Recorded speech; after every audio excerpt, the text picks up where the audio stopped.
am Nate WL777 and this is Character Piece. Today we'll be reviewing an anime by the name of Chronos Ruler. It was originally released in 2017. It is 12 episodes long. This is considered an action anime.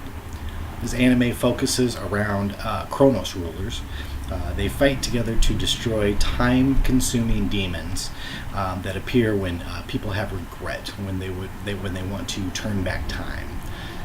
The premise itself is a little strange, but I think actually it's unique and it's done real well. I think that they definitely get their point across with what they're trying to go for. Good job creating the world, from the writing standpoint, creating this interaction between the Chronos rulers and these demons. I think that's a really strong point in this one. The concept and the application of the abilities used, I think, is done real well also. I very much enjoyed that aspect of it. It does get a little muddled at times. There are episodes that are better than others. There is some level of corniness involved, where some of the characters are a little kind of off-putting. So that brings us to the characters. They could have been definitely more well developed. It kind of left me wishing I knew a little bit more about them. They do dive into the history and the backstory, but I think that one of the big negatives in it is that they kind of have a hard time with character motivation, so to say, and fleshing out the reason why things happen the way that they do. You're led to believe a person is this kind of way and then this kind of way, and it doesn't really seem to make much sense, the actions that they take with those descriptions. So I struggled a little bit with that. That was definitely a turn off. Some corniness also with the characters. A lot of the dialogue can be a little worn out and not creative, but the art itself is actually pretty good. There are times where it gets a little bit flat, but I think as far as the world building would be the most the strongest point of this anime. I think they do a really good job of creating all of even the enemies, the characters themselves, from the design aspect. I really liked the world build. I liked the concept of them. So I thought that was done really well. The action scenes are very good. Again, when they're using their abilities, I think that that's a lot of fun.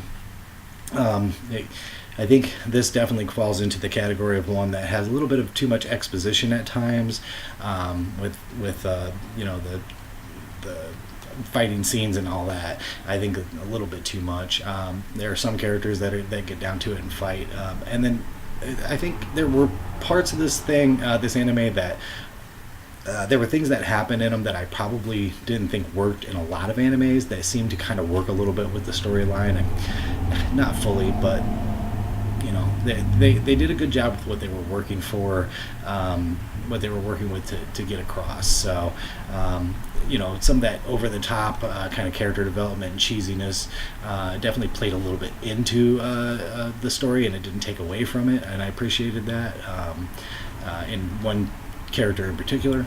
But the voiceover work itself definitely could have been stronger. Most of them worked, but some of them it was a little emotionless in some of the characters. They didn't give them too much dialogue to work with either. I think most of the dialogue in it was pretty forgettable and boring. So there were some times during the action scenes where I did like the dialogue, but again, this does have too much exposition at times. I would not be letting my son watch this. This is one of those ones that has a lot of nudity, language, and definitely a lot of sexual references in it. So just to point that out, I always do that in these videos. If that's important to you, if you're looking for something that you could watch with your kid or you wanted your kid to watch, I wouldn't suggest letting them watch this, but that's up to you. That's your choice.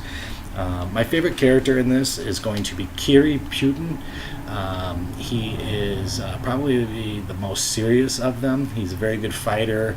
I think he has the least corny lines and definitely the most believable motivations, in my opinion.